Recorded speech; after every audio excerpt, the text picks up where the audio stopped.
La masacre de Acteal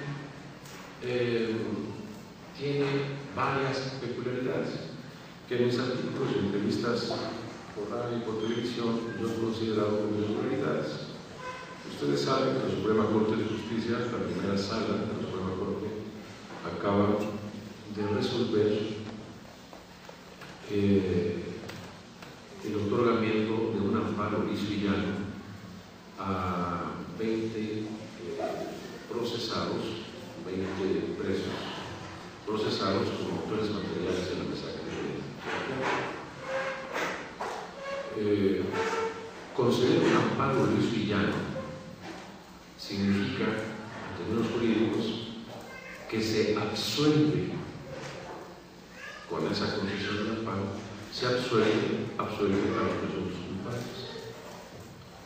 Si la Suprema Corte de Justicia hubiera querido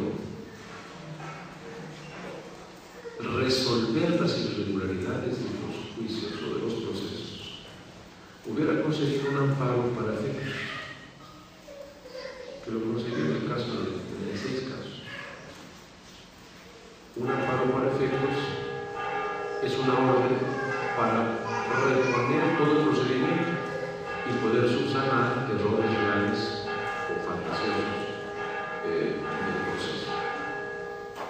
Bueno, un amparo auxiliar implica absolverlos.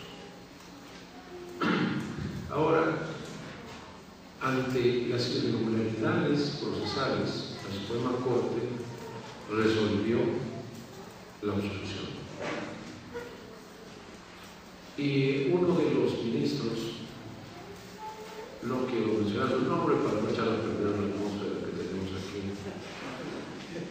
dijo que esa resolución no implicaba ningún juicio sobre la culpabilidad o inocencia de los presos, sino solamente sobre la insuficiencia de condiciones para un debido proceso. Bien, estas son irregularidades procesales en las que se fijó la Suprema Corte. Pero veamos las otras irregularidades. En mi novela Los Informes Secretos, nada más hay 5 que aparecen aquí, pero me parece que 3 ya los apartaron porque había compañeros que estaban buscando esa novela desde hacía tiempo. Allí analizo una serie de documentos militares que se formularon entre octubre y diciembre de 1994. El periodista Carlos Marín, antes de que estuviera en Televisa, cuando estaba en proceso, publicó estos documentos que después me obsequió, y a él también le tocó hacer públicos varias de las declaraciones ministeriales de los responsables policiales y militares del caso Acteal. En esos documentos, que en la última edición, que no está aquí ahora, el libro de Chiapas aparece como un apéndice, están esos documentos militares. Los documentos militares están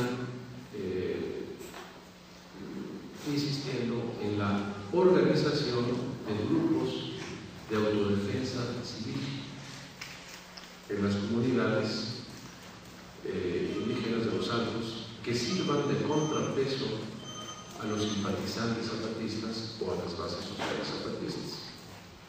Además de decir que hay que crear organizaciones de autodefensa, es decir, grupos paramilitares, técnicamente para los militares es grupos de autodefensa, técnicamente para los periodistas, historiadores y investigadores son grupos paramilitares. Además de crear estos grupos, deberían también inducirse el desplazamiento de familias simpatizantes de los zapatistas, o por lo menos de familias no adheridas a grupos antizapatistas, inducir su desplazamiento mediante 6 técnicas. todas muy diplomáticas como verán. Una, el incendio y demolición de sus casas, la matanza o robo de sus ganados, el robo o incendio de sus cosechas, el robo o incendio de sus parcelas o la invasión de sus parcelas. En esta medida, por supuesto, que se empezó a realizar un desplazamiento de muchas familias en muchas regiones de los Altos de Chiapas. Bueno, esto está planeado desde finales del 84 en los documentales y se empieza a aplicar desde marzo o abril del 95, casi el mismo momento en que se inauguran las reuniones de trabajo de San Andrés Barranza. Bueno, este es el antecedente previo. Vamos al caso real. Durante la masacre, fueron varias horas, había a 100 metros de Arteaga un destacamento policial al mando de un militar retirado.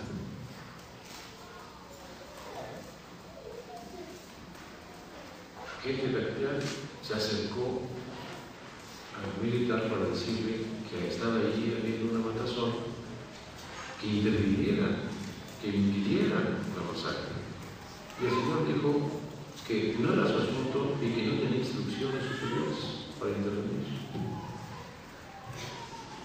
A la 1 de la tarde, el vicario de la diócesis llama al secretario de gobierno y llama al secretario de Seguridad del Estado de Chiapas, preocupado por el tiroteo de Arteaga, y le responden y así boletinan la noticia de que hubo algún tiroteo aislado en Arteaga, pero que no había habido heridos ni muertos y que ya todo estaba bajo control.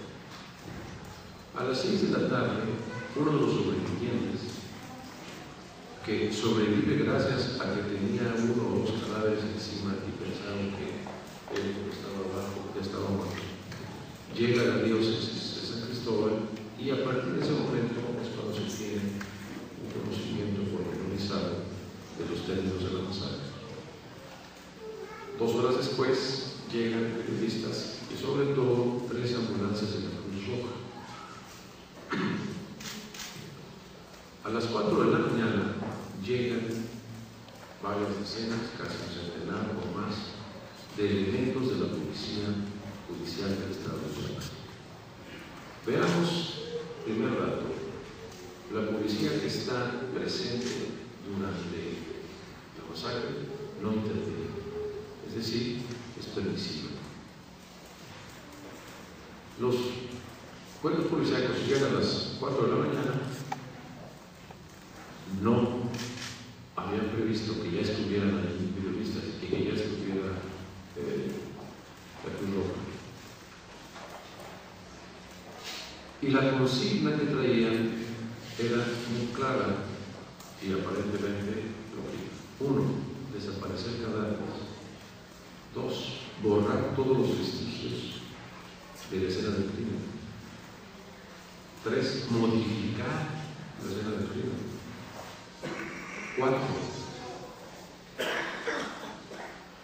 alterar y distorsionar las condiciones de la muerte de la mayoría de los victimarios. Esto significa que la policía intentó decir que unos habían muerto por arma de fuego, pero otros habían muerto a machetazos. Entre las víctimas a machetazos se encontraban mujeres embarazadas a las que se les había atacado un cuchillo de cielo, y otros por golpes confusos. Bueno, quinto, todo esto con la intención de decir que había sido un